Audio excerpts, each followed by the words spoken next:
Okay, as you all can see, today our topic is going to be IELTS writing. We are going to cover the third module in the whole IELTS test. और जब आप test देने भी जाते हैं, then जो writing का module होता है, it's going to be the third one. ठीक है, सबसे पहले listening होती है, then it's gonna be the reading one, then writing, and then the speaking one is going to be held on another day. ठीक है, so being the third one in the modules and in the whole day, you're gonna get exhausted at this point. तो जो IELTS writing का होता है, it's gonna be the most difficult one for you. But that's okay, that's fine. हम फिर भी जो है देखते हैं that what we can do to ace in it. सबसे पहले इसका थोड़ा सा brief introduction ले लेते हैं.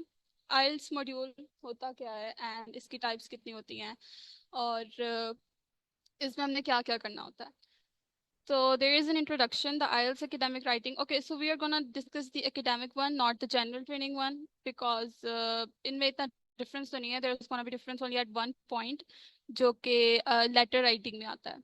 But I think most of you are gonna give the IELTS academic, so we're gonna focus on that one. Okay. It consists of two tasks. Task one is the descriptive report, and the task two is the essay. ठीक है. तो task one मतलब paper की जो होती है ना, वो दो इसमें टास्क होते हैं. आपने दो चीजें इसमें लिखनी होती हैं. एक डिस्क्रिप्टिव रिपोर्ट लिखनी होती है and the second one is gonna be the essay. ठीक है. डिस्क्रिप्टिव रिपोर्ट में क्या होता है, इसमें जैसे कि यहाँ पे लिखा हुआ है that you should give 20 minutes to it and 40 minutes to it. आपके पास राइटिंग में total the time is gonna be 60 minutes. ठीक है. अब जरूरी नहीं है दैट आपने इसको 20 मिनट्स ही देना है या आपको एलोकेट होगा time of 20 minutes. It's just recommended that you should give 20 minutes to the descriptive report because it's gonna be 150 words, and for the essay you should give it 40 minutes because it's gonna be 250 words. ठीक है. The words have doubled up. और ऐसे में आपको थोड़ा सोचना भी ज्यादा पड़ता है.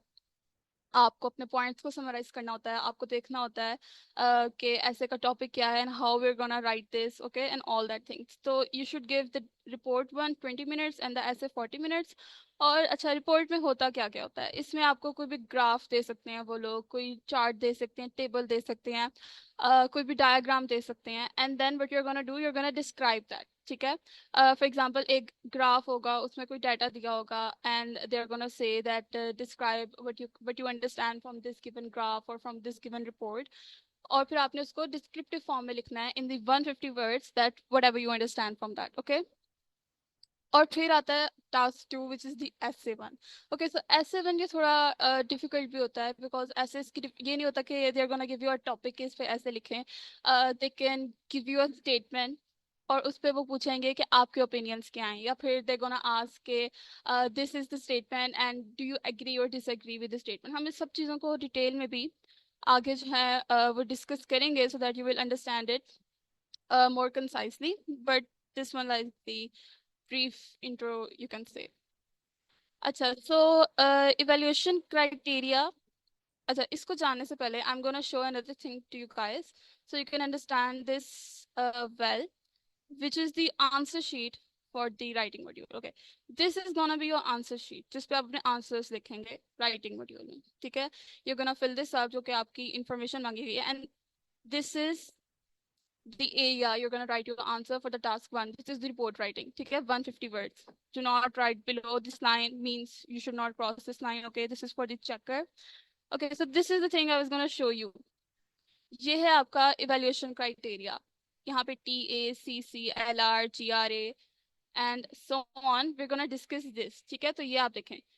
Whatever you wrote here in the task one की जो आपको जगह दी गई है, जो चेकर होगा वो यहाँ पे evaluation करेगा. ठीक है. And we're gonna discuss that how it's gonna happen. और फिर again task two, उसकी यहाँ पे आप डिटेल लिखेंगे और उसका भी evaluation criteria ये दिया हुआ है. So we're gonna discuss what is TR, CC, LR and GRA ताकि we know what is the evaluation criteria for this and we can discuss this better. Okay, so सबसे पहले जो TR लिखा हुआ था, you can see task response, जो कि task to में TR होता है एंड टास्क वन में TA होता है, टास्क अचीवमेंट. ठीक है. अब इसका मतलब क्या है, relevance to the task, completeness and accuracy, addressing all parts of the question. What it means actually कि आपसे जो पूछा गया आपने वही आंसर किया है या आपने इररेलेवेंट उसमें आंसर्स लिखे हुए हैं, ठीक है। आपकी रेलेवेंसी को चेक होता है इसमें कि आपने टास्क किस हद तक अचीव किया है, टास्क को कितना अच्छा आपने रिस्पॉन्ड किया। Okay, they are gonna check this in both of the task. Now the second one which was wrote as CC, it is coherence and cohesion. अब इसमें क्या होता है, logical organization of the ideas, effective use of paragraphing, clear progression throughout the response.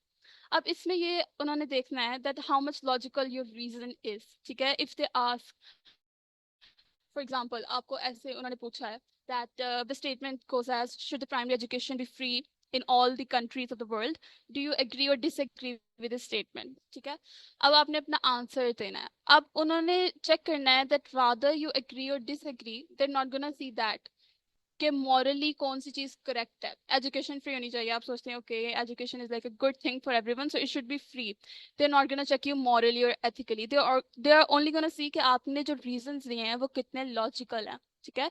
तो वो देखने के लिए they're going to use this logical organization of the ideas, effective use of paragraphing. Okay, so paragraphing plays a very important role in the essay writing, also in the report writing, but essay writing में ज़्यादा होती है. We're going to discuss this also in the detail that how should you write your essay और कितने paragraphs होने चाहिए, अपने ideas को कैसे organize करना है, and so on.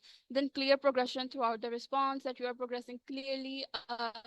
जो आपने end पे paragraph लिखा है, is the summary, and the starting paragraph is the the start of the whole essay and so on. Okay, now the next one जो LR लिखा हुआ था, it's lexical resource. अच्छा, lexical resource, it's the most important thing. इसमें क्या होता है, they're gonna check आपकी vocabulary, कितनी डाइवर्स, कितनी अच्छी वोकेबलरी आपने यूज किया, कितने अच्छे सिनोनिम्स आपने यूज किए, आपके कितने अच्छे वर्ड्स हैं, और उसके साथ साथ they also gonna check your spellings. Okay, so spellings and the grammar which is the grammatical range and accuracy, जो GR लिखा हुआ था, इसमें ग्रामर आपकी चेक होगी, correct use of the grammar, punctuation. अच्छा, these two things play a very important role in your essay writing and your report writing, both of them. आपने complex और कंपाउंड सेंटेंसेस कितने यूज किए हैं, उसके अलावा आपने जो भी ग्रामर यूज किया है, डायरेक्ट और इनडायरेक्ट सेंटेंसेस, पैसिव और एक्टिव सेंटेंसेस, वो कितने आपने ठीक लिखे हैं, और इसमें वर्ब्स कितनी अच्छी आपने यूज किए हैं. they're going to check that, they're going to check your vocabulary, your spellings and your grammar as well. तो आपकी तीनों चीजें जो है वो बहुत अच्छी होनी चाहिए when you're going. vocabulary कोई hi fi vocabulary, you don't have to use that, you just have to use the words that we also use in our daily life, और जैसे हम ऐसे लिखते हैं शुरू से. The vocabulary could be simple but it should be correct, okay, and you should. Okay, so अब आपने प्लानिंग मेथड, जैसे कि मैंने बताया कि time is gonna be 60 minutes, and how should you organize your time, because writing 250 words and 150 words is a bit difficult when you have this much of time. तो सबसे पहले तो आपने करना है, प्लानिंग के बगैर you can't right, you can't multitask कि आप फौरन से लिखना शुरू कर दें whatever the topic is and you don't organize your thoughts. So that's not gonna happen and you're not gonna succeed in that way. तो सबसे पहले आपको जरूरी है that you understand the question, और फिर उसके बाद आप एक माइंड मैप बनाए अपने जहन में that how you're gonna answer it. Okay, so one another important point is that they're also gonna check for plagiarism. So आप जो है, ये नहीं हो सकता कि आप different topics पे जो कि you think that it's important or it's repetitive, आप रट्टा मार के उसको चले जाएं, and then the next day you're gonna write it as it is. They also check for plagiarism, और वो देखते हैं कि is it copied or not, or are these your original thoughts or not. So keep that in mind, और सिर्फ अपना एक mind map बना के जाएं, प्रैक्टिस इतनी करके जाएं कि कोई भी टॉपिक आ जाए, so you can write well on that topic as well. Okay, so आपने क्या करना है, सब टॉपिक्स बनाने हैं. जो भी आपको टॉपिक दिया है, राइट द मेन हेडिंग्स और सब टॉपिक्स इन योर माइंड कि आप कौन से आर्ग्यूमेंट्स दे सकते हैं, रादर आप उससे एग्री करें, आप डिसएग्री करें, या फिर आपके ओपिनियंस पूछे हुए हैं तो आप कौन कौन से आर्ग्यूमेंट्स दे सकते हैं. Just write those, okay, in your mind. You're not going to write them on the answer sheet, just note those points in your mind, और फिर जब आप ऐसे लिखें तो आप स्मूथली उसको लिख सकें और आपको फिर बीच में. तो ब्रेनस्टॉर्मिंग जितनी भी आपने करनी है ना, do it in the beginning, okay, analyze the question first. Now the next one is brainstorm ideas, obviously same as that, but note down the key points and examples, ठीक है. Then organize your ideas, create an outline or plan.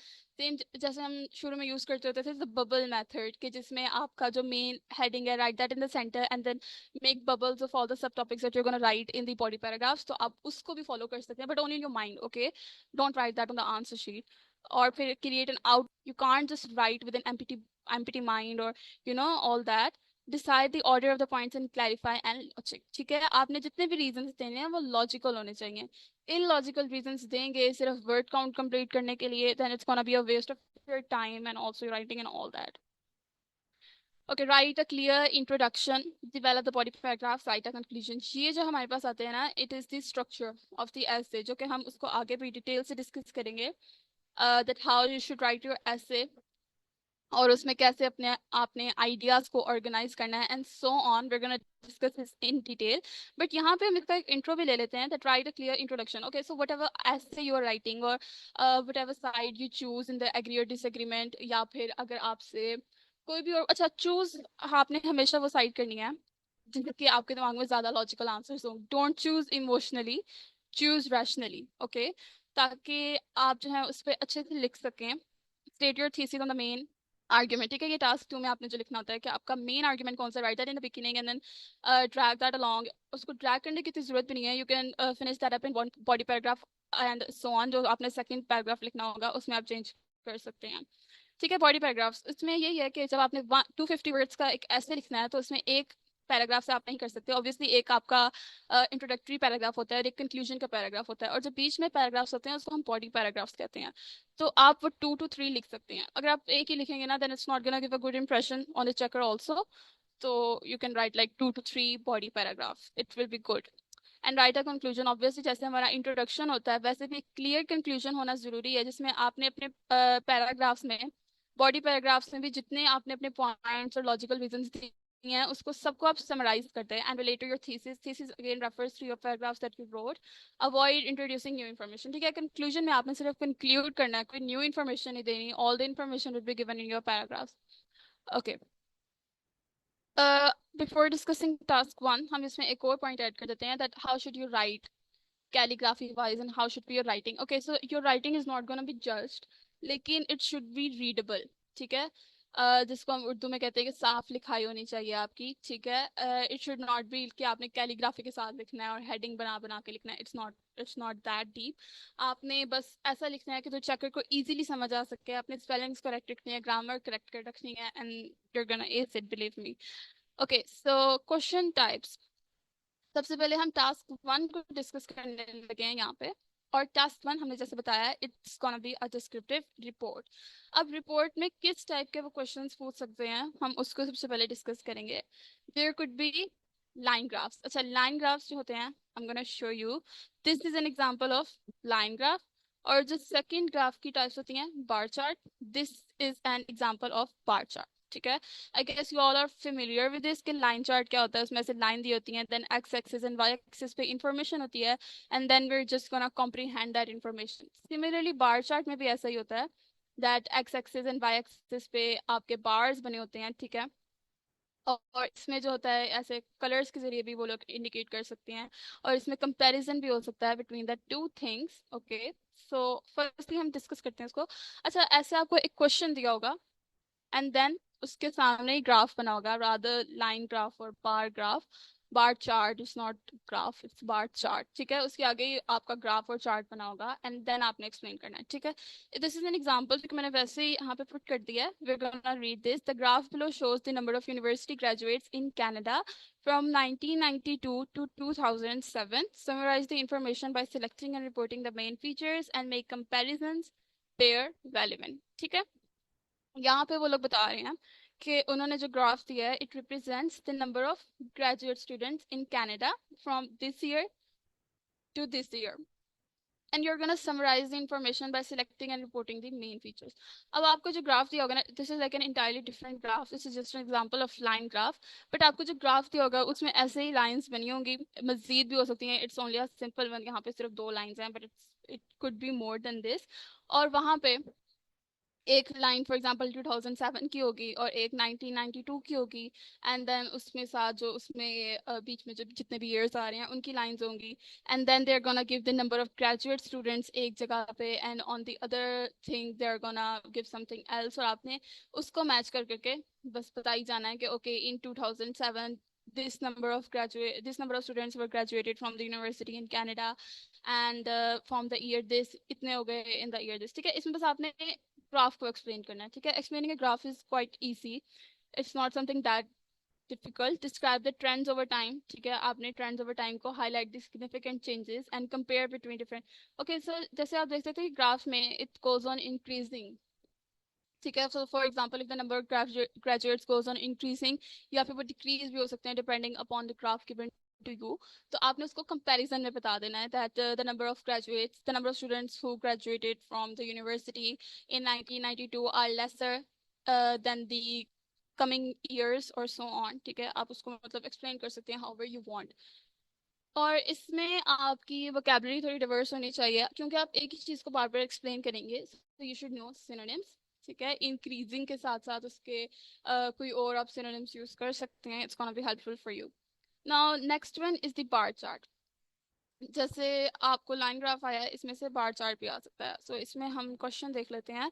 The bar chart below shows the percentage of adults of different age groups in UK who used the internet from 2003 to 2006, summarize the information by selecting and reporting the main features and make comparisons where relevant। ठीक है, यहाँ पे the adults of different ages in the UK उनकी internet usages बताई हुई है from this to this year, और आपने समराइज करनी है उस इंफॉर्मेशन को बाय selecting and reporting main features. Okay, what are gonna be the main features जो आपको ग्राफ में दिए होंगे। ठीक है, rather it is a comparison और इट इज समथिंग एल्स, वो सारी इंफॉर्मेशन आपको ग्राफ में दी होगी। And by reading that statement, फिर ग्राफ को देख के you will understand the question more nicely, और फिर आप उसको मजीद अच्छे से जो है वो डिस्क्राइब भी कर पाएंगे। ओके, सो आंसर स्ट्रेटजीज की क्या होनी चाहिए? Compare the usage. ठीक है, कंपैरिजन, बिकॉज ग्राफ्स में और बार चार्ट्स में as you can see here it's mostly comparison between the two things, and you're going to discuss that. Okay, compare the usage across different age groups and over the given years, identify patterns and note any anomalies। ठीक है, आपने देखना है कि if something different is happening in a certain year, और फिर उसको आप कंपेयर कर सकते हैं to some other। this is the easy one। ठीक है, ये दोनों ग्राफ ये तो हम शुरू से करते आए हैं। We know what is line graph, we know what is bar chart, and we know how to read a graph. ठीक है, आपने बस जो भी इंफॉर्मेशन दी हुई है उसको यहाँ पे उन्होंने लेबल भी किया होगा, that's like programmes and value. तो ऐसे उन्होंने ईयर्स और एज ग्रुप्स को भी लेबल किया होगा। So it's gonna B quite easy for you. Next जो हमारे पास रिपोर्ट राइटिंग होती है, उसी में जो टास्क वन अभी हम डिस्कस कर रहे हैं और क्वेश्चंस की टाइप है, उसमें पाई चार्ट्स आपको दे सकते हैं एंड टेबल्स दे सकते हैं। बिल्कुल these are like similar to the line graph and the bar chart.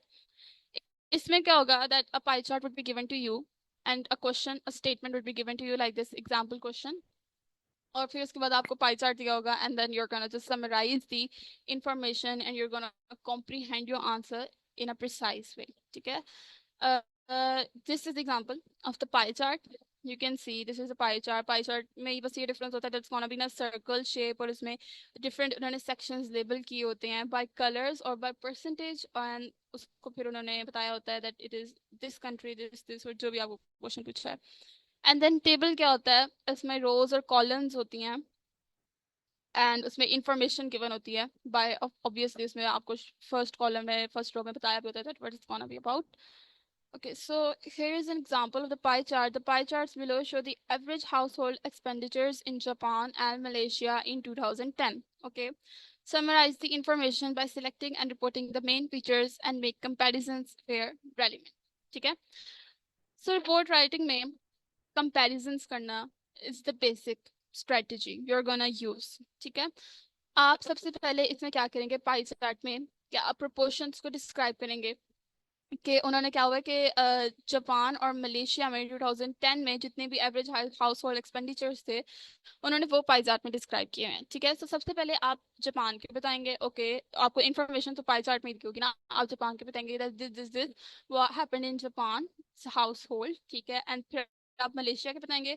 फिर आप जब आपने दोनों को सेपरेटली एक्सप्लेन कर दिया, then you gonna compare them. ठीक है, that this happened in Japan and Japan is like succeeding or not and Malaysia is over the race। ठीक है, इस तरह करके you're gonna explain this and you're gonna compare the information of the both जो कि आपको given है। ठीक है, compare the two countries and highlight the significant differences। ठीक है, ऐसे यहाँ पे 1 2 3 4 5 countries given है, they're gonna be 2 या जितनी भी आपको क्वेश्चन पूछे होंगे, it solely depends upon your question। ठीक है, तो उसके अकॉर्डिंगली आपने उसको एक्सप्लेन कर देना है। नेक्स्ट हमारे पास जो क्वेश्चन टाइप आ जाती है, आपको कोई टेबल दे सकते हैं। ठीक है, ये हमने टेबल की जो टाइप थी हमने कल भी इसको कवर किया था इन the reading module also, and in the listening module भी हमने देखा था कि टेबल्स गिवन होते हैं, इन्फॉर्मेशन इज मिसिंग और हमने उसको फिल इन करना होता है। यहाँ पे the table is given and the information is also filled in सारी, नो ब्लैंक्स और whatever, और आपने सिर्फ इसको डिस्क्राइब करना है, ठीक है। अब इसी टेबल पे अगर हम क्वेश्चन बनाना चाहें तो वो ये कह सकते हैं कि in the year 1960, 1970 and 1980 the usage of total production, what is this, it's energy production, total energy production is given. What could you understand from the table, or how could you determine the coal, petroleum, natural gas and others, ठीक है। तो आपने बस जितने भी आपको numbers और statistics यहाँ पे दी हुई है ना, you're just gonna write them in the sentence form, ठीक है। टेबल में दिए आपने बस इसको सेंटेंस में लिख देना है, फिर आपने कंपेयर कर लेना है अपना वर्ड काउंट के लिहाज से, ठीक है। आपने कंपैरिजन कर लेना है, आपने फिर एक कंक्लूजन में बता देना है उसको समराइज करने के लिए, दिस इज व्हाट हैपेंड, ठीक है। हम we will also go through this example also, ताकि आपको मजीद इससे अंदाजा हो जाए। The table below shows the number of visitors of to three different museums in London in the summer of 2013. Summarize the information by selecting and reporting the main features and make comparisons where relevant, ठीक है।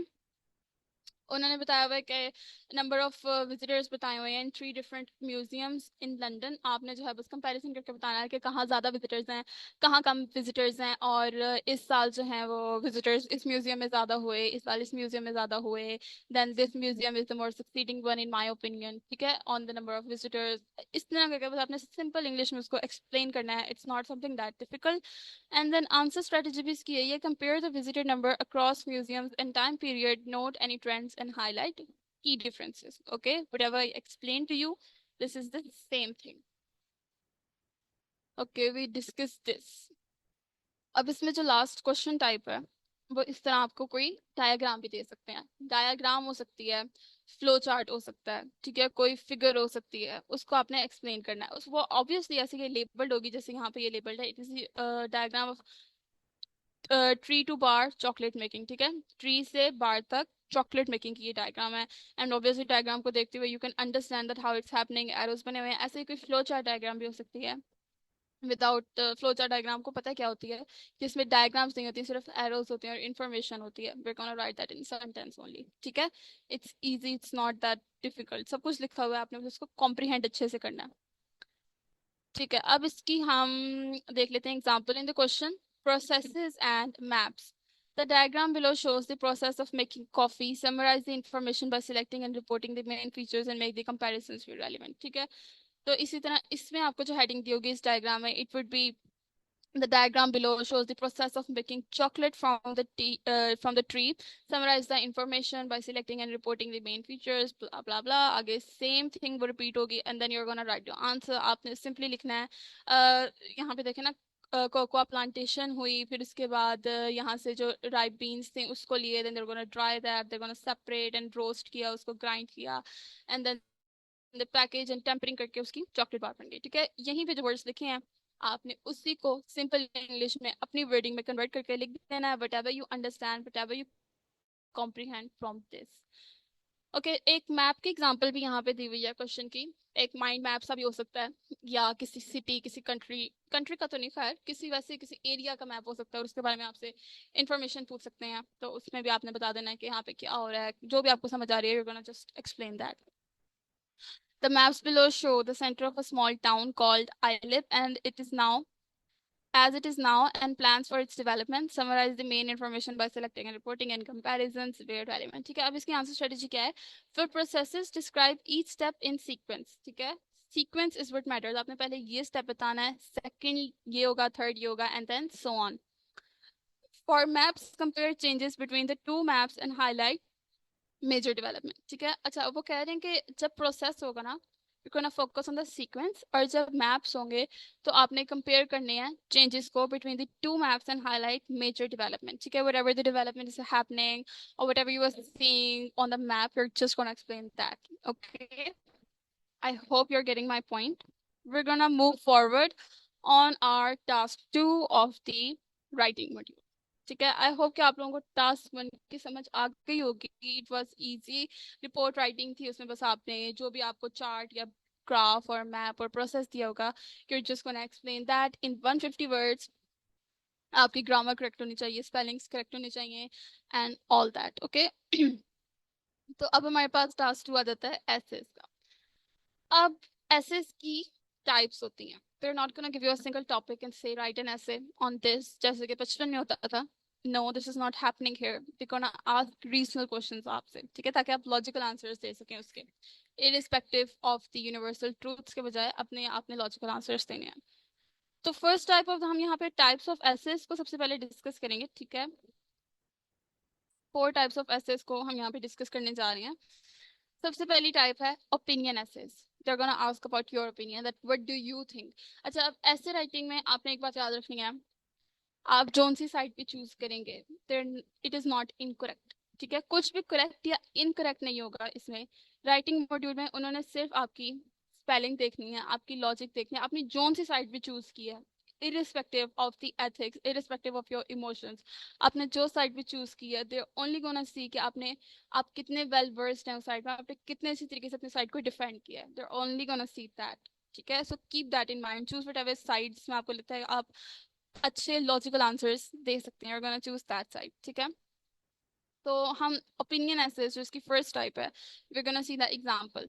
Some people believe that university education should be free for everyone. To what extent do you agree or disagree? ठीक है. उन्होंने पूछा है, they are asking about your opinion, your agreement or disagreement on this topic, that कुछ लोग इस बात पे यकीन करते हैं कि यूनिवर्सिटी एजुकेशन और हायर सेकेंडरी एजुकेशन जो है वो फ्री होनी चाहिए. आप क्या सोचते हैं? Do you agree with this or do you disagree with this? ठीक है.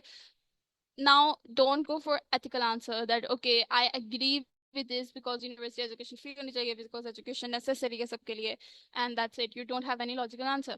जबकि disagreement में आप कह सकते हैं, okay, so I disagree with this statement because if the university education is free, then all the burden would go to the government, and the government is gonna उनको चाहिए होगा कि वो फिर एजुकेशन के लिए प्रोवाइड करें, and how will a country survive in this way.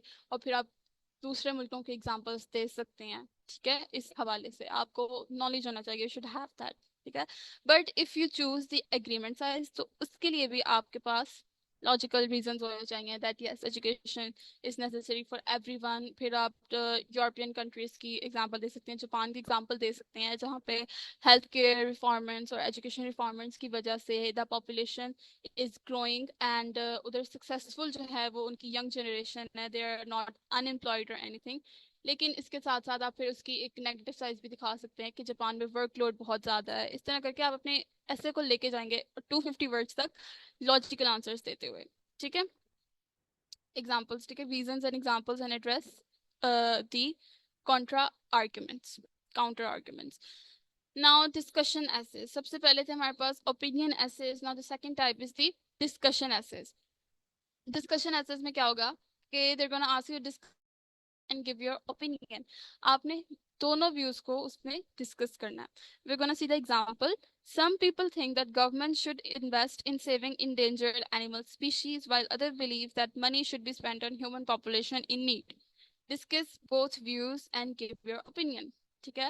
उन्होंने आपको एक क्वेश्चन दे दिया डिस्कशन एसेस में कि कुछ लोग जो हैं वो इस बात पे यकीन रखते हैं that the endangered species should be saved, while the others believe कि जो पैसा आपने इंडेंजर्ड स्पीशीज पे लगाना है, आप जो है उसको ह्यूमन पॉपुलेशंस की डेवलपमेंट के लिए या उनकी बेसिक नीड्स को फुलफिल करने के लिए यूज कर सकते हैं. तो आप अपने जो है वो दोनों व्यूज को आपने डिस्कस करना है, देन अपना ओपिनियन देना है, ठीक है.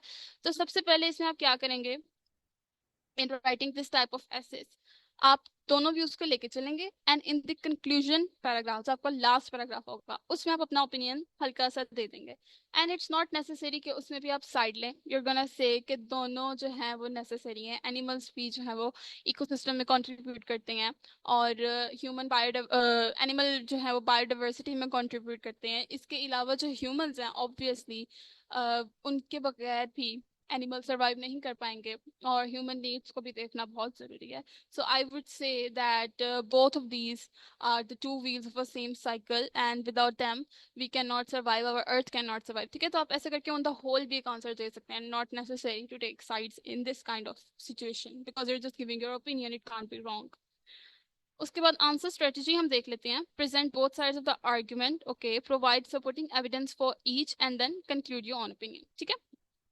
नो मैटर आप जो भी साइड लें, just give answers in a logical way, और उसकी लॉजिकल वे के साथ साथ उसकी एग्जांपल्स भी दें आप, ठीक है. And then in the last paragraph conclude with your own opinion, ठीक है. Now the third type is problem solution essays. Problem solution essays में क्या होगा, that they're gonna give you a problem और वो कहेंगे अच्छा आप बताएं that what solution do you think could be made for to solve this problem. ठीक है, a problem is given and you're gonna provide a solution. This is the question type. We're gonna see the example question in this. Okay, so the question goes as the increase in people's lifespan has brought about several problems such as rising cost in healthcare. Just some solutions for this problem. Okay, so this is the question. This is the type of the question जिसके लिए आपको थोड़ा सोचना पड़ेगा. आप सोच के answers देंगे. तो प्रॉब्लम क्या है कि उन्होंने कहा है कि लोगों का लाइफ स्पैन जो है वो इंक्रीज हो रहा है, जिसकी वजह से हेल्थ केयर में जो है उसकी कॉस्ट भी इंक्रीज हो रही है. हेल्थ केयर से क्या मुराद है कि because of the people's increasing lifespan, the hospital bills are also increasing. ठीक है, suggest some solution for this problem. वो कह रहे हैं कि आप solution बताएं for this problem. Now what are you gonna say? आप उस टाइम पे क्या अपने आर्गुमेंट सोचेंगे. इट्स वेरी नेसेसरी कि आप लॉजिकल आंसर्स दें इस जगह पे. सबसे पहले जो आपका इंट्रोडक्टरी पैराग्राफ होगा, you're gonna write the importance of humans in this world and you're gonna write the importance of your parents का होना आपकी जिंदगी में कितना जरूरी है and your grand parents and so on. ठीक है, फिर उसके बाद आप बता सकते हैं कि हेल्थ केयर कितनी जरूरी है इसके साथ साथ. ठीक है, you discuss this in the introductory paragraph. अब जो बॉडी पैराग्राफ्स है हम उसमें रीजंस देना शुरू होंगे, लॉजिकल रीजंस. ठीक है, अच्छा हम उसमें देंगे कि if the health care is if the rising cost in the healthcare is the issue, the government can solve this by working with other organizations. और इसके अलावा जो हमारे पास इलेक्ट्रॉनिक हेल्थ केयर होती है उसको हमें पब्लिकली जो है वो लोगों की एक्सेस उस तक देनी चाहिए.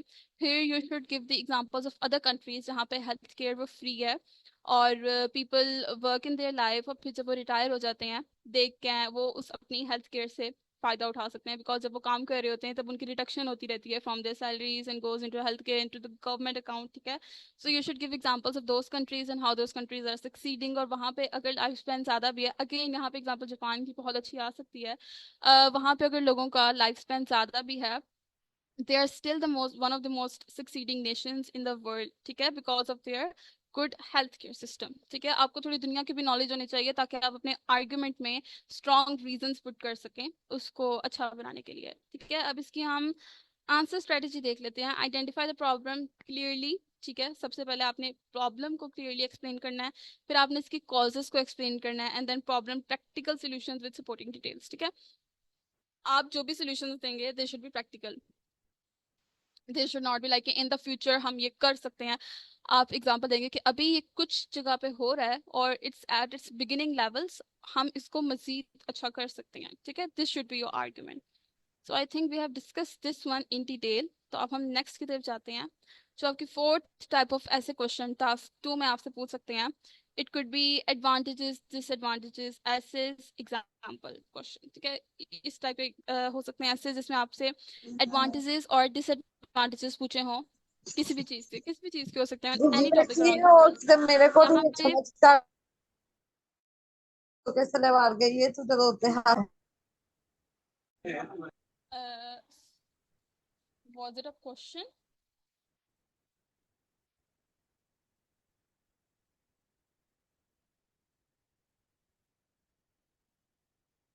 Was there a question or something? I didn't hear that clearly. तो इसमें कोई क्वेश्चन नहीं था, आप कंटिन्यू करें.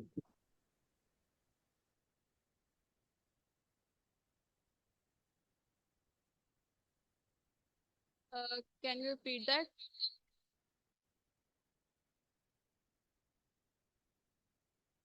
मैंने कहा क्वेश्चन नहीं था किसी का भी, शायद वैसे ही किसी का माइक ऑन था, तो आप कंटिन्यू कर सकते हो. Okay, okay, चलें ठीक है. I thought that there is a question. चलें ठीक है, we will continue this. तो हमारा जो fourth type है, it's gonna be advantages and disadvantages ऐसे. तो हम इसकी जो है statement पढ़ रहे थे. The use of social media is replacing face-to-face interaction among many people in society. Do you think advantages outweigh the disadvantages? Okay. So यहाँ पे हमसे question किया गया है कि because of the excessive use of social media, जो face to face interaction है लोगों की वो बहुत कम हो गई है, people don't meet in that way, और लोग जो हैं वो सोशल मीडिया पे ज़्यादा होते हैं। सो आप क्या बताते हैं इसके एडवांटेजेस, और आपके क्या लगता है इसके एडवांटेजेस ज़्यादा हैं या फिर डिसएडवांटेजेस ज़्यादा हैं, and which outweighs who's in this order, ठीक है। तो इसमें भी you're gonna give your own opinion, आपने दोनों साइड्स को डिस्कस करना है। आपने सबसे पहले सोशल मीडिया के बारे में बता सकते हैं, उसके एडवांटेजेस के बारे में बता सकते हैं, फिर आप जो है उसके डिसएडवांटेजेस को डिस्कस कर सकते हैं। ये तो बहुत कॉमन टॉपिक है, we all know many things about this. और फिर हम जो है उसके एक बॉडी पैराग्राफ में we can discuss the comparison between the both, between social media and the face to face interaction. फिर हम उसमें ये भी पॉइंट डिस्कस कर सकते हैं कि एडवांटेजेस तो ये भी हो सकते हैं दैट लॉन्ग डिस्टेंस आप जो है अपने फैमिली और रिलेटिव से बातें कर सकते हैं, and you can do that, but obviously face to face interaction भी इसको आउटवे कर जाती है। और फिर आखिर में जो आपका कंक्लूडिंग पैराग्राफ होगा, you're just gonna conclude your whole points इसमें डिस्कशन के बाद, ठीक है। So these were the types of the essays जो कि हमने यहाँ पे डिस्कस कर लिए हैं। These could be like the possible types of the essays that they could ask from you. अब जो हम नेक्स्ट डिस्कस करेंगे, they are gonna be the pointers, the important points you need to keep in your mind, the key tips and strategies जो कि आपके दिमाग में होनी चाहिए when you go for attending the IELTS exam. तो सबसे पहला क्वेश्चन जो इम्पोर्टेंट है, ऐसे राइटिंग के ही हम पॉइंटर्स डिस्कस करेंगे, that understand the question. You should fully understand the question, ठीक है। रीड केयरफुली द क्वेश्चन, आप उसको 2 से 3 मरतबा भी पढ़ सकते हैं अगर आपको नहीं समझ आ रही that what is this about, लेकिन आपने क्वेश्चन को अच्छे से अंडरस्टैंड करना है। पूछा क्या हुआ है, what are they asking about your opinion, are they asking about something else. आपको क्वेश्चन का ना फुल फ्लेज्ड उस पर आपको कमांड होनी चाहिए। देन आइडेंटिफाई कीवर्ड्स, ठीक है। सिमिलरली इसकी हमने बहुत कल डिस्कशन की थी, keywords and skim and scan method की in the reading module also. Keywords जो है ना, they play a very important role जब आप अपनी कोई भी क्वेश्चन पढ़ रहे हैं, ठीक है, या पैसेज पढ़ रहे हैं, whatever you are doing, highlight the main topic and any specific instructions, ठीक है। Then determine the type, identify if it's an opinion, discussion, problem solution or advantages, disadvantages, ऐसे, ठीक है। These are the 4 types जो कि basically यही होती हैं। इसके अलावा तो they wouldn't ask any other type, so you should keep that in mind। और जब भी आपने क्वेश्चन को रीड करना है, you should know what are they asking, ताकि आप उसके relevant आंसर दे सकें। Now the second step, this is the important one. After reading the question and after understanding the question, और आपने देख लिया कि what are they asking of you, फिर आपने अपने essay को plan करना है ना, how you're gonna plan your essay. You should know that essay का structure क्या होता है। हम essay के structure को आगे भी अच्छे से डिटेलली इसको डिस्कस कर लेते हैं, but firstly आपके दिमाग में ideas होने चाहिए। आप जोन सी भी साइड चूज कर रही हैं, अगर वो एग्री और डिसएग्रीमेंट की है या डिस्कशन है, वट एवर इट इज, जो भी आपके दिमाग में आइडियाज होने चाहिए related to that specific topic. आपको मेन आइडिया आप लिख भी सकते हैं, अपने दिमाग में भी रख सकते हैं, एंड उसकी एग्जांपल्स भी, ठीक है, logical examples and logical reasons. Organise your thoughts, create a brief outline with a clear structure, allocate the time, spend 5 to 10 minutes planning, 30 to 35 minutes writing and 5 minutes reviewing, ठीक है। this timeline is for the essay only, ठीक है। essay में आपने क्या करना है, 5 से 10 minute. I will say you should spend at least 7 minutes for planning your essay, कि आपने लिखना कैसे है, what are the points you're gonna give, what are the examples you're gonna give, and so on। फिर 30 to 35 minutes you should give it to writing, ठीक है। आपकी writing speed भी अच्छी होनी चाहिए। You should practice that in home कि आप 250 वर्ड्स का ऐसे कितनी देर में लिख सकते हैं। 30 to 35 मिनट्स में मोस्टली लोग लिख लेते हैं, but still you should practice it on your own. और फिर उसके बाद 5 मिनट्स इन द रिव्यूइंग। अच्छा, रिव्यू करना अपने ऐसे को बहुत ज़रूरी है। जब आप ऐसे को भी रिपोर्ट को भी, दोनों चीज़ों को जब आपने एक दफ़ा लिख लिया है, then you should spend at least 2 to 3 minutes में रिव्यू हो जाता है। यू शुड रीड इट, और आपने देखना है कि are your sentences making logic, grammatically ठीक है, वो स्पेलिंग ठीक है, इज इट रीडेबल, अंडरस्टैंडेबल, आपकी राइटिंग ठीक है, एंड एवरीथिंग दैट। और फिर जब आप ये कर लेंगे ना, तो प्लानिंग जो है वो बहुत ज़रूरी है, बिकॉज यू कॉन्ट मल्टीटास्क, आप लिखते लिखते सोच नहीं सकते। तो आपको पहले सोचना होगा and then you're gonna write your essay. Okay, तो अब हम जो है इसका स्ट्रक्चर ब्रीफली डिस्कस कर लेते हैं। जब भी आपने अपना ऐसे लिखना है, फर्स्टली जो होता है उसमें वो इंट्रोडक्शन होता है, एंड देन बॉडी पैराग्राफ्स होते हैं, एंड देन कंक्लूजन होता है। इंट्रोडक्शन में क्या होती है कि आप पैराफ्रेज द क्वेश्चन कर सकते हैं, state your thesis of main argument, outline the main points to be covered, ठीक है।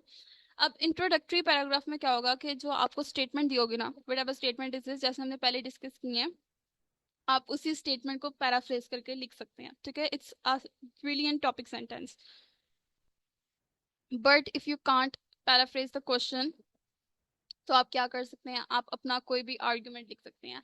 अगर फॉर एग्जांपल जैसे हमने एजुकेशन के बारे में या फॉर एग्जांपल हेल्थ केयर के बारे में क्वेश्चंस देखे हैं, तो आप एजुकेशन के बारे में एक लाइन डाल सकते हैं, that education is the core of the human existence, और without education human can not be called a human, ठीक है। तो इस तरह की आप कोई उसमें से मेन वर्ड जो आपका है उसको उठा के उसके बारे में एक लाइन लिख सकते हैं। Your topic sentence should be good, ठीक है। उसके अलावा जो आपका इंट्रोडक्टरी पैराग्राफ होगा, उसमें आपने जो भी मेन पॉइंट्स कवर करने हैं इन योर बॉडी पैराग्राफ्स, उसको आप उसका एक हिंट दे सकते हैं, ठीक है। Then the body paragraphs, how we gonna write that, 2 to 3 body paragraphs.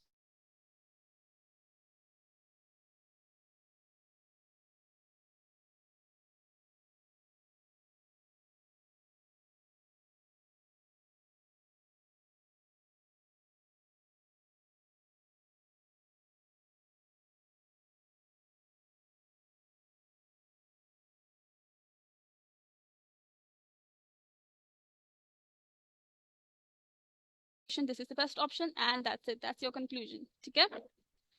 Okay, develop strong arguments, जैसे कि हमने अभी तक सारी डिस्कशन यही किया, that your arguments should be logical, ठीक है।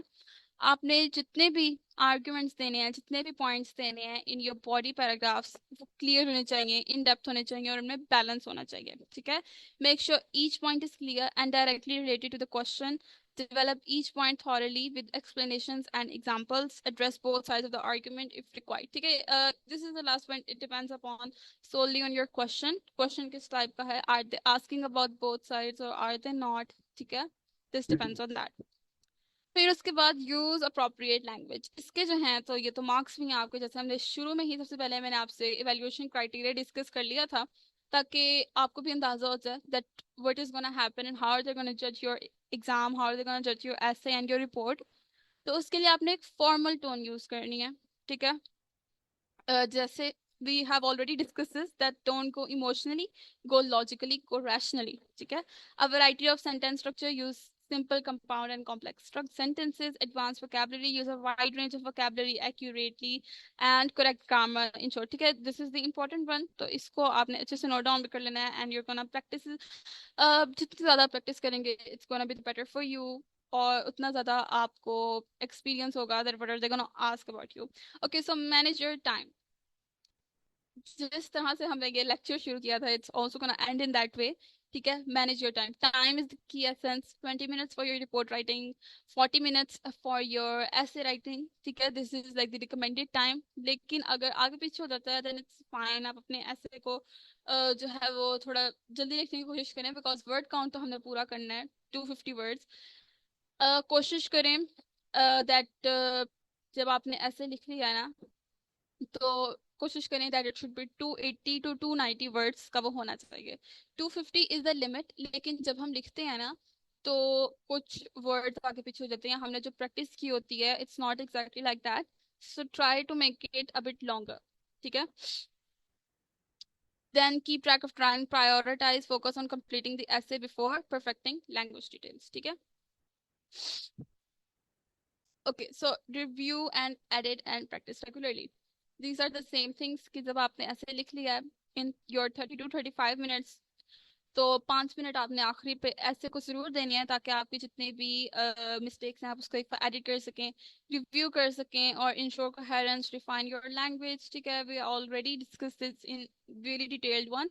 एंड देन प्रैक्टिस रेगुलरली, ठीक है। Learn from your mistakes, write sample essays, get feedback. Feedback जो है आप अपनी टीचर से ले सकते हैं, अपने दोस्तों से ले सकते हैं, ठीक है। or any other person you think who is well versed in English, आप उससे फीडबैक ले सकते हैं। या फिर अब तो you can put it in chat GPT, और आप उससे पूछ सकते हैं that rate my essay, it's for the IELTS and so on, तो वो भी आपके essay को rate कर देगा, and they're also gonna identify your mistakes, ठीक है। So use the resources around you and ace this exam, it's not that difficult. Okay, so sentence structure को again यहाँ पे एक डिटेल्ड मैनर में एक्सप्लेन कर दिया गया है. We have already discuss it, but यहाँ पे वर्ड काउंट भी लिख दिया गया है. Introduction should be 40 to 50 words, और जो बॉडी पैराग्राफ 1 है it should be 80 to 90 words. Then body paragraph 2 should be 80 to 90 words, and your conclusion should be 30 to 40 words. Okay. यहाँ पे I have included an example of an essay, ताकि आप लोगों को अंदाजा हो that how are we actually gonna write an essay. So सबसे पहले हम क्वेश्चन को पढ़ेंगे और फिर we will go through this essay, और आप देखेंगे कि it's not that difficult, और कोई ऐसी चीज नहीं है जो आप लोग नहीं लिख सकते. It's really easy. Question: Some people believe that children should be taught financial management at school. Do you agree or disagree? ठीक है.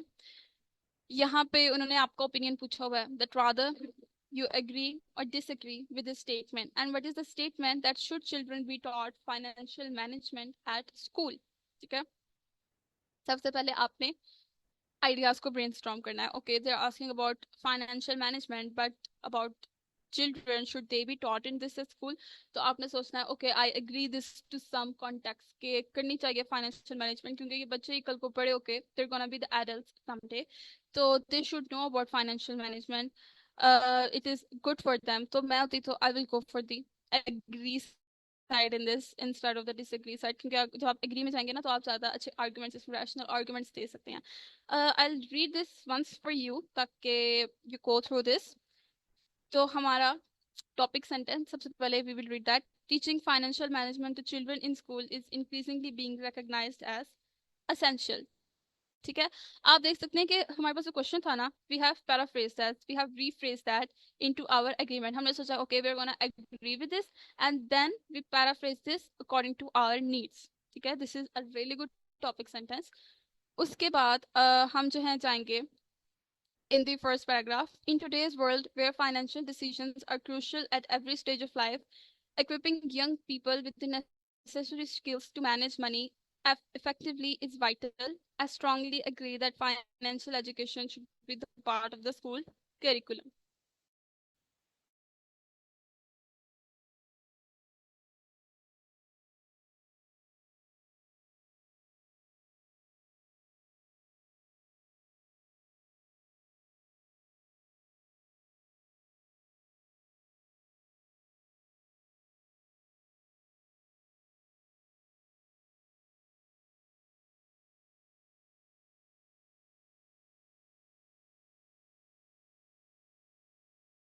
Responsible attitude towards money. This knowledge can prevent future financial difficulties such as accumulating credit cards, debt, or mismanaging personal finance. ठीक है.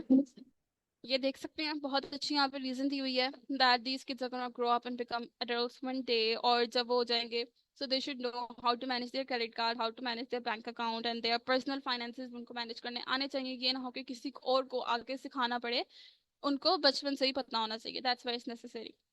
Then इसमें जो second reason है, financial education prepares children for a real life situation. Okay, यहाँ पे एक दी हुई है that it is necessary for the real life situation. As they grow older, they will encounter various financial challenges, including managing student loans, mortgages, and investment. ठीक है. यहाँ पे they give the example they कि जब यही students अपनी university में जाएंगे, then they should know how to manage their student loans, how to manage mortgages and investments. Okay, schools that teach these skills provide students with practical tools to navigate these challenges successfully. Furthermore, financial literacy can empower individuals to make informed decisions. Okay, this is the same thing कि उन्होंने कह दिया कि आखिर पे economic wellbeing जो है वो होल कंट्री की होगी. आप ये आर्गुमेंट भी इसमें दे सकते हैं. फिर कंक्लूडिंग पैराग्राफ में हमने अपने दो बॉडी पैराग्राफ में जो रीजंस दिए हैं, we're going to explain that. In conclusion, incorporating financial management in the school curriculum is crucial for preparing children to handle their finances responsibly in the future. By instilling these skills early, we can create a generation financially savvy individuals who are well equipped to face the financial challenges of adulthood. ठीक है. This was it. This was your paragraph, your essay. आप देख सकते हैं it was easy. कोई ऐसे इसमें बात नहीं थी दैट यू कांट अंडरस्टैंड, या कोई ऐसी बात नहीं थी जो आप लोग नहीं सोच सकते. वही रीजन जो कि फर्स्ट टाइम मैंने क्वेश्चन देख के बता दी कि यही चिल्ड्रंस जो हैं वो बड़े होके वही बड़े होंगे and then they should know how to manage their own finances. I think this is it. Okay, yes, this is it of the writing module, we discussed almost everything in detail कि क्या करना चाहिए क्या नहीं करना चाहिए, and from the structure to everything to the criteria we discussed it. Okay, so up we will go. Okay, so if any one of you have any questions, you can ask about the writing module. अगर तो है then you can raise your hand or write in the chat box, और अगर तो नहीं है then we will continue towards our speaking module.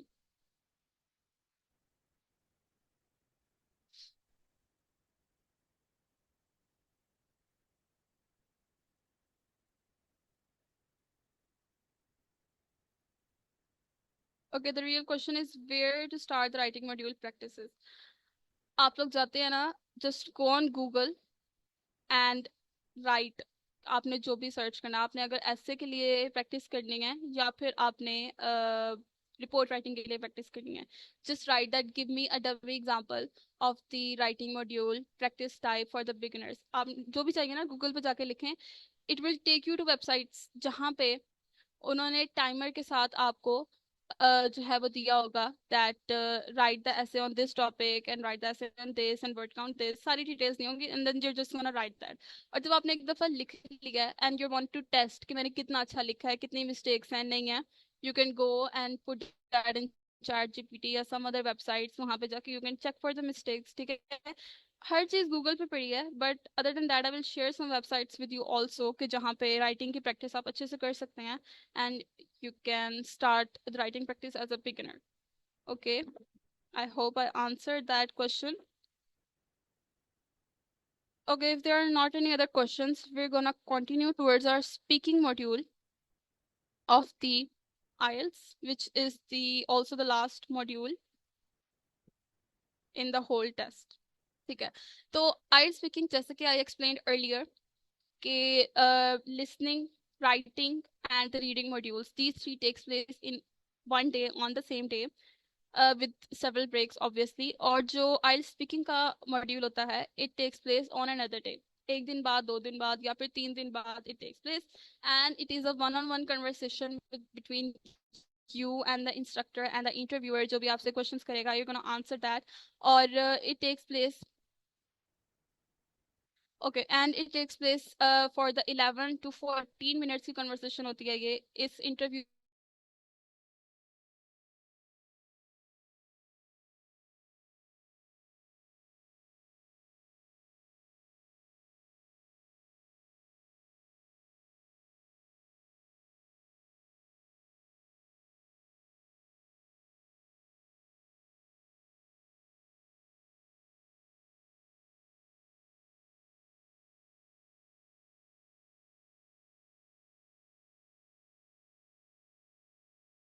three parts and lasts between 11 to 40 minutes. ठीक है, ये सारी बातें already explain them to you कि आप एक face to face interview होगा with the examiner, बहुत ही formal type का interview होगा जिसमें questions आपसे पूछे जाएंगे. 3 parts में जो questions पूछे जाएंगे, I've also have inputted the details of those questions, तो वो भी हम discuss कर लेंगे. But it's only 11 to 14 minutes, तो इस time के अंदर they're gonna ask you some basic questions, इसका आप basic answer कर देंगे with confidence obviously.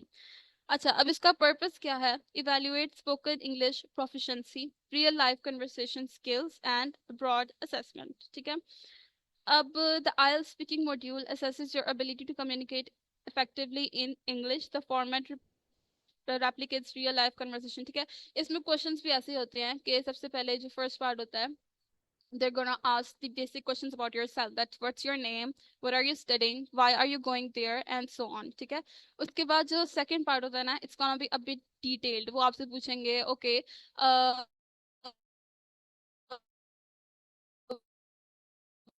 what do you want to do in life, what is your career choices, आप क्या करना चाहते होता है ना, उसमें आप कह सकते हैं it's a semi non formal type of the conversation. ठीक है, उसमें भी they're gonna what is your favorite weather, और अगर आपका the atmosphere is very nice, the weather is very nice and I feel the most calm in the spring and I go out a lot with my friends blah blah blah. ठीक है, then they're gonna ask you this another question, about के okay if you like to go, how often do you like to go out with your friends, इस तरह के relevant questions होंगे जिसके आप easily answer कर सकें at the spot. ठीक है, तो real life conversation ही होगी. And broad assessment, आपकी vocabulary, आपकी grammar और आपकी pronunciation को देखा जाएगा. Vocabulary speaking module में vocabulary doesn't matter that much. आपकी बेसिक vocabulary होनी चाहिए जो कि नेटिव स्पीकर्स यूज करते हैं mostly in their daily life conversation. Okay,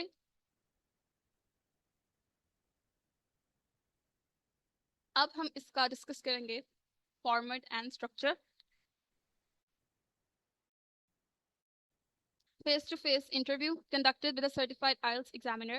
Duration lasts between 11 to 14 minutes, 3 parts. Okay, recording of the test, quality control. The test is recorded to ensure consistency and fairness in scoring, review, and appeals.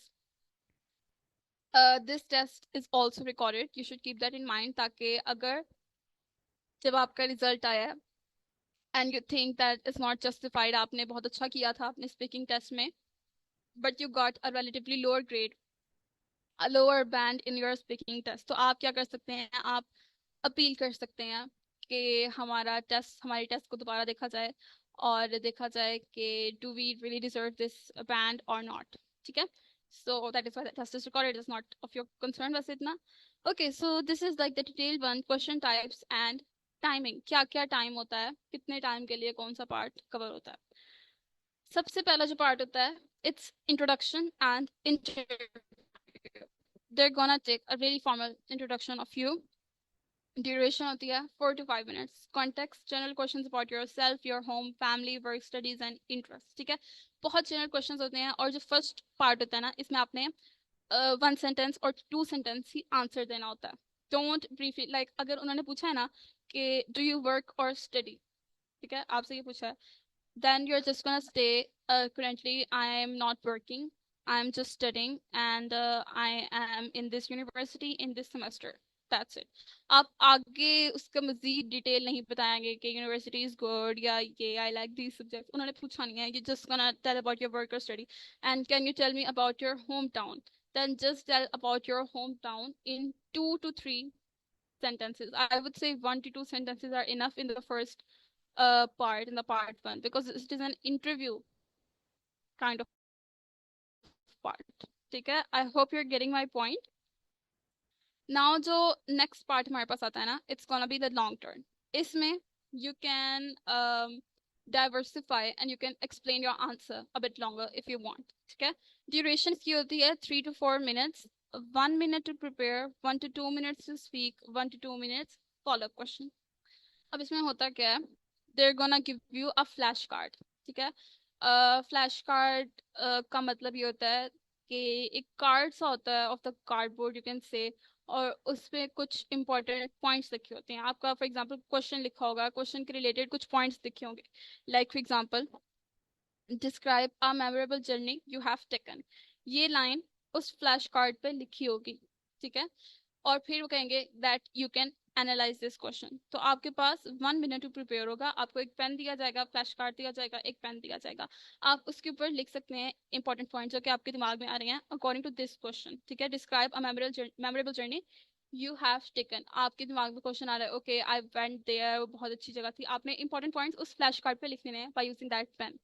And then after your 1 minute of preparation, 1 to 2 minutes to speak. फिर जो interviewer होगा ना, वो आपसे पूछेगा where did you go, who did you go with, what did you do there, did you enjoy that, how much did you enjoy, when did you reach there. ठीक है, इस तरह क्वेश्चन. या वो नहीं भी पूछेगा, then he is just gonna say okay explain what have you thought about this topic or what are your thoughts on this specific point. ठीक है, आप वो बताएंगे, आप अपनी मेमोरेबल जर्नी को एक्सप्लेन कर देंगे कि okay this was my memorable journey, I went to Ranagan with my family, it was a pleasant day, blah blah. आगे मतलब you're just gonna explain that. It's not that much. Okay, so content भी इसका देख लेते हैं. You're given a task card. Okay, task card, flashcard, same thing with a topic and key points to cover. Okay, you have 1 minute to prepare, and then for the speaking part you have 1 to 2 minutes. ठीक है, I hope that you're getting my point कि आपके पास 1 minute to prepare होगा, 1 to 2 minutes to speak होगा.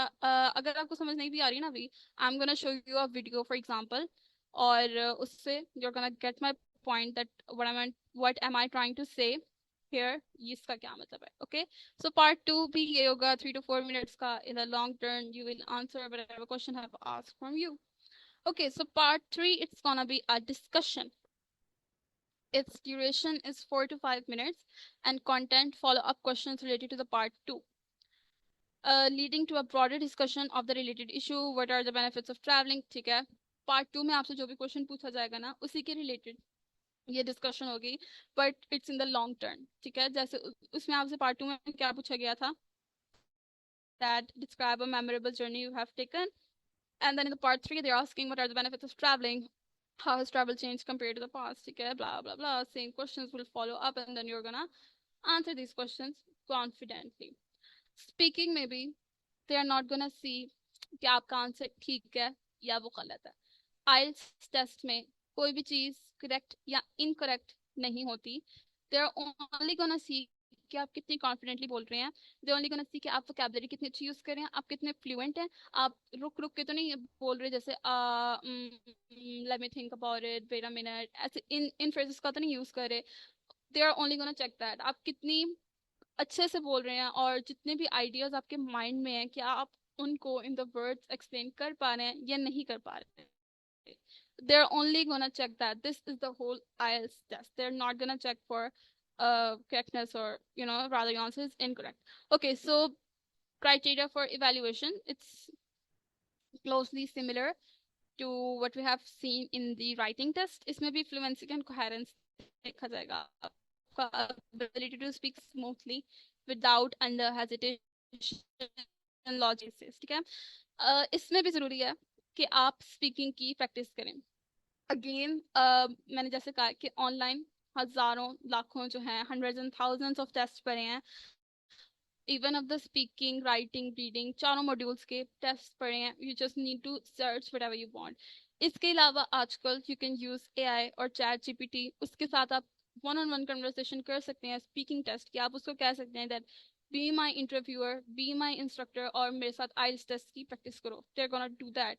या आप किसी भी और इंसान के साथ भी कर सकते हैं. Give them the flash cards और ऐसे आप प्रैक्टिस कर सकते हैं. तो जितनी अच्छी आप बोलने की प्रैक्टिस करेंगे ना, it's gonna help you more in the long run. So practice regularly if you want to attain a good band in your IELTS test. Okay. Next is the lexical resource. Lexical resource में हमारे पास vocabulary आ जाती है, synonyms आ जाते हैं, correctness and appropriateness of the words आ जाती है, accuracy of the word choice आ जाती है. Okay.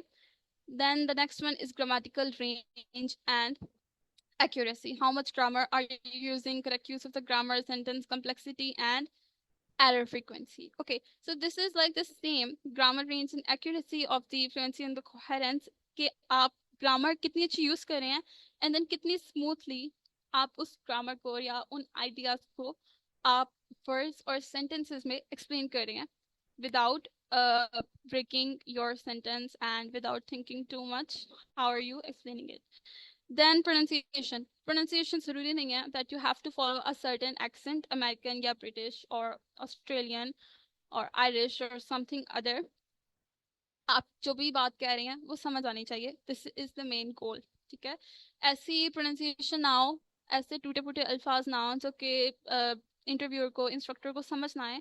It should be just understandable. Okay, correct pronunciation of the words, use of intonation and stress to convey meaning. ठीक है, जिसको हम जब Urdu speeches करते हैं सो वी यूजुअली से कि अप्स एंड डाउन्स, उतार और चढ़ाव होना चाहिए आपके लहजे में ताकि सुनने वाले को समझ आए और वो अटेंटिवली सुने आपकी स्पीच को. ओके, सो ये जो है बहुत जरूरी है कि आपको पता होना चाहिए कहाँ पे स्ट्रेस देनी है किन वर्ड्स को to convey their meaning. It's important. Okay, so this was the criteria for evaluation. Basically इसमें यही है that you should speak confidently, smoothly, without hesitation. Your vocabulary should be good, grammar should be correct, and your speech should be understandable. Okay, these were like the important points.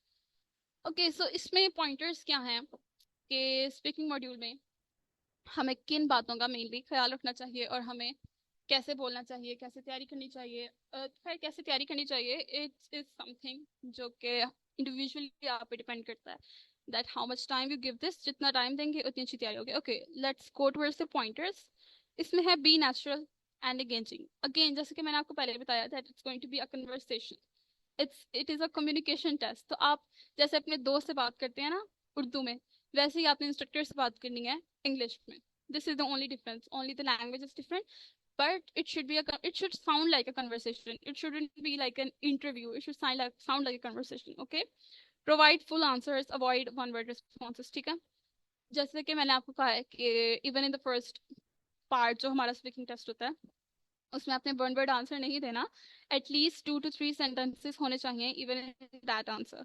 Include personal examples to elaborate your answer. ठीक है, जैसा कि हमसे question पूछा गया था in the part 2 आपके travelling experiences के बारे में, और इन द पार्ट 3 आपसे ट्रैवलिंग एक्सपीरियंसेस के बारे में पूछा जा रहा है, तो आप उसमें पर्सनल एक्सपीरियंस दें अपना कि okay so I travel there with these people and I enjoyed, but you know on our way there our car broke, so we had to fix that, but we have nowhere to go, so we were surrounded there in the dark night. Okay, so ऐसे आपने एक stories बना लेनी है। आप लोग obviously गए होंगे ट्रैवलिंग पे, so most of these events आपके साथ हुए होंगे in the real life में भी, you're just gonna tell that in a story, in a conversation type. Okay, structure your response। जो आपको पार्ट 2 में टाइम दिया गया फ्लैश कार्ड्स वाले इंटरव्यू में, आपको जो टाइम दिया गया 1 मिनट, उसको आपने अच्छे से यूज करना है, और आप जो भी इंपॉर्टेंट पॉइंट्स आपके दिमाग में आ रहे हैं, you should note that down from card to task card, include the introduction, main points and conclusion। ठीक है, as we did it in the writing module, जैसे हमने ऐसे में अपना लिखा है ना, सेम ऐसे आपने introduction, main points and conclusion को थोड़ा थोड़ा लिख लेना है, ताकि आप फिर अपना जब ब्रेनस्टॉर्म करना है ना, in that 1 minute you should write all the possible questions जो कि पूछ सकते हैं। ठीक है, बिकॉज वही आपको हेल्प करेगा इन द पार्ट 3 में भी, फॉलो अप क्वेश्चंस पार्ट 2 में से आते हैं। Okay, then expand your answer, provide detailed responses with examples and explanations। ठीक है, this should be in the part 2 and part 3। part 1 में आपको इतनी explain करने की जरूरत नहीं है, एग्जाम्पल देने की जरूरत नहीं है, it's just an introductory part। discuss broader issues and perspectives related to the topic, show critical thinking and express your opinions clearly। ठीक है, जैसे एक basic conversation होती है, you're gonna carry out like that। okay, general tips हमारे पास इसमें क्या हैं? practice regularly, listen and respond, stay calm and composed, use a range of vocabulary and grammar, seek feedback। okay, so practice regularly, ना सिर्फ speaking module बल्कि चारों modules में you should practice regularly, और स्पीकिंग मॉड्यूल में specially you should practice it with someone other, जो कि आपको सुन सके और जो आपको जज कर सके, जो कि आपको बता सके that okay these are your mistake, you need to work on these points, otherwise it's all good, it's all better. ठीक है, देन आप अपनी फ्लुएंसी और कॉन्फिडेंस को भी ऐसे इंक्रीज कर सकते हैं by practising regularly. Listen and respond, listen carefully to the examiner's question and respond appropriately. ठीक है, जो आपसे पूछा गया है उसी का आंसर दें, इधर उधर की बातें ज्यादा ना करें। जो क्वेश्चन पूछा है, answer that, give an example और explanation related to your personal experience related to the question। okay, stay calm and composed। okay, so the test जैसे कि मैंने बताया, it's gonna be a conversation, you should stay calm। अगर तो आप nervous हो जाएंगे ना ज्यादा, so you wouldn't be able to speak your mind there। ठीक है, आप अच्छे responses नहीं दे पाएंगे over there जब आपका real interview होगा। so you should stay calm and composed, use a range of vocabulary and grammar। again, vocabulary और grammar राइटिंग मॉड्यूल में भी, स्पीकिंग मॉड्यूल में भी, they play a very vital role, a pivotal role if I must say. तो आपने जो है अब wide range of language skills को यूज करना है, and then seek feedback, practice with your friend, teachers और use language exchange platforms to get feedback. Okay, this was also the end of the speaking module। now अब जो है ना, I would like to show you a video of the speaking test, ताकि you guys would know कि मैं किस बारे में बात कर रही हूँ। like I'm repeating it again and again कि conversation होनी चाहिए। so what conversation I'm actually talking about? now listen carefully and watch carefully to this video। I will also share its link in the group, और उसके साथ साथ बाकी भी जो कल की और आज की इंपॉर्टेंट चीजें होंगी